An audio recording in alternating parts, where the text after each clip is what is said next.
Ladies and gentlemen, welcome to your daily dose of zombies news from the game and its community here on COD Zombies HQ. Thank you so much for tuning in today, where Treyarch has made some very interesting changes to the map itself of Firebase Z on the eve of the launch of Cold War Zombies Season 2. So let's discuss what they actually changed, kicking off our first story of the day. Along with all of the new content for zombies that's going to be introduced with the beginning of Season 2, Treyarch has also gone back to some prior maps and utilized this big update to make a bunch of changes to them, some of which we knew were going to happen eventually. The first change is to the Firebase Z map itself, where they actually added a barrier to the second floor balcony where you're once able to actually strafe jump and vault up there, letting you skip the very first door by on the map itself. Treyarch has sought to patch that, and that's exactly what they have done by adding another balcony up there, making it so that you can't actually do the strafe jump anymore. Now, there was also a secondary way to skip that first door by. It was by utilizing a strafe jump on one of the open windows shutters to hop up and across onto that balcony. But Treyarch has seemed to notice that method too and has sought to patch it by adding another shutter to the other side of the window, making it so that you can't get the height or distance needed to vault over the second shutter, thus finally patching both most well-known methods of getting out of the spawn of Firebase Z early. Or did they? Because a new Ether Shroud blink jump was discovered by Reynolds 1997 that shows that you can still use this balcony to skip the first door by, but you're going to need a very precise and kind of lucky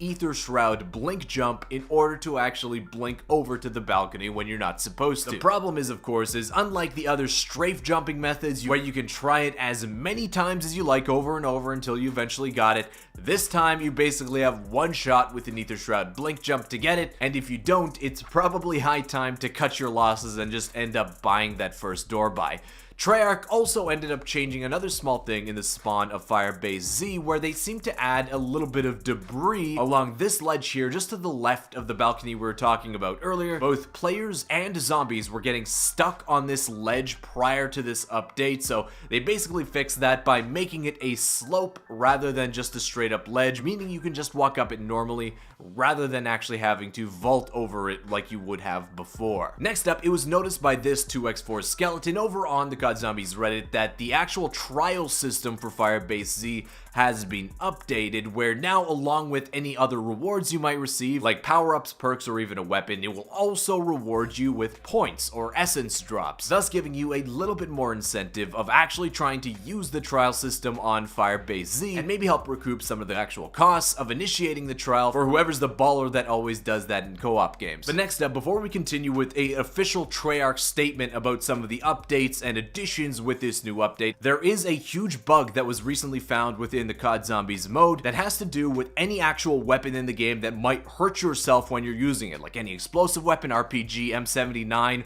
or even the ray gun itself, where after this update, players are noticing that if you damage yourself in any way with like the ray gun or any type of explosive weapon, it'll actually shatter all of your armor. It doesn't matter if you have 1 bar, 2 bar, 3 bars of armor, it'll instantly get rid of it, leaving you very fragile and highly likely to end up downing yourself if you continue to fire a weapon like the ray gun down at your feet. It might be a good idea to avoid those explosive weapons and even the ray gun until Treyarch ends up fixing this. Next up, along with the Season 2 update, Treyarch is of course adding tiers 4 and 5 to every single skill in the game, and I'll leave a link in the description to Treyarch's blog post where if you want to check out more specifics of those before they actually release, you can do that. But I feel like we've talked about tier 4 and 5 enough. I want to get into some stuff about this update that we really haven't mentioned before that they're adding into zombies. The first of which will be, after a very long time, the Death Machine will be making a return across all zombies maps, as it's now able to be crafted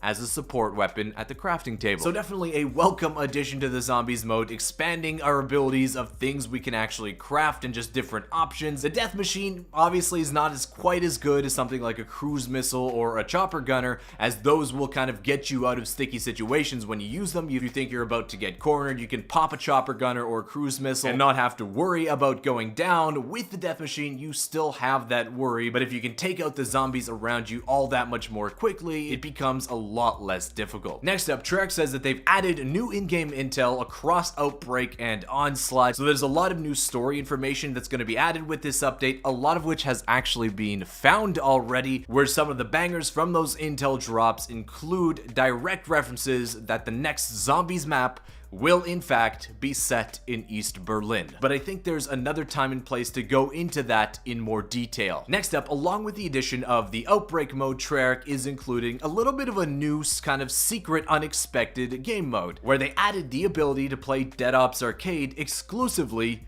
in first person, which for me personally, I'm not really a big Dead Ops player, but if you try to play Dead Ops on PC with keyboard and mouse, it doesn't really work too well, and I found myself enjoying it actually more when I was forced into the first person mode with keyboard and mouse. But it definitely adds a new lease on life to that mode and enables you to play it in an entirely different way, a lot more akin to just regular zombies survival. They also added a new Zombies Onslaught map called Apocalypse, exclusive on the PlayStation platform, so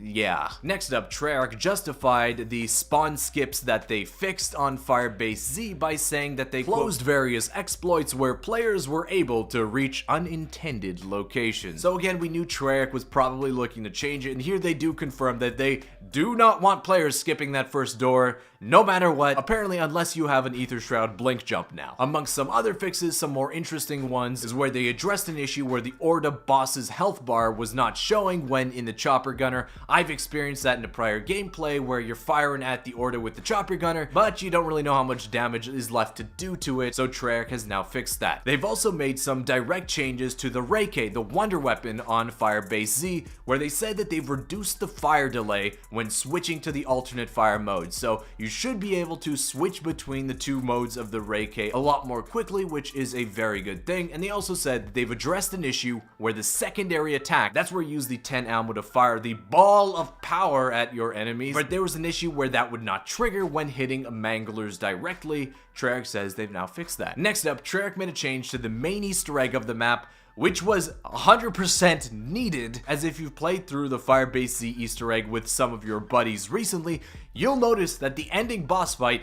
isn't really an ending boss fight at all. It's basically 10 seconds, 15 seconds of you shooting at the boss, and then it dies. And it's not very difficult or very interesting. Well, Treyarch is saying that that was in part due to a bug in the game, where they said that they've addressed an issue where the ending boss was not properly scaling with round difficulty. So you can probably expect the boss to now have a significant chunk of more health depending on when you actually trigger that ending boss fight to start. So hopefully that'll just make the boss fight a little bit more difficult and prolong it a little longer than the 10-15 seconds it took beforehand. And lastly, a nice little change to what is probably the most popular side Easter egg on Firebase Z. It's the Bad Bunny Easter egg, where you stare at a bunny, you get transported to another dimension where you end up being rewarded with a loot crate. It's basically a little replacement for the Coffin Dance Easter egg from Die Maschine. Well, Treyarch says about that loot crate itself that they've increased the timeout of the reward chest after completing that side quest, meaning you should be able to peruse the contents of that loot crate for a little bit longer before it actually ends up teleporting you back to the usual map. But guys, that wraps up the big news today. I want to thank you so much for watching. Hey, if you did enjoy the video, consider leaving a thumbs up on it, and why not subscribe if you haven't already. The actual official release of Season 2 Zombies content comes out in just a few hours, so it'll be nice to finally dig into that stuff when it releases. But I want to thank you again for watching, and I'll see you with another Zombies news video tomorrow. Peace.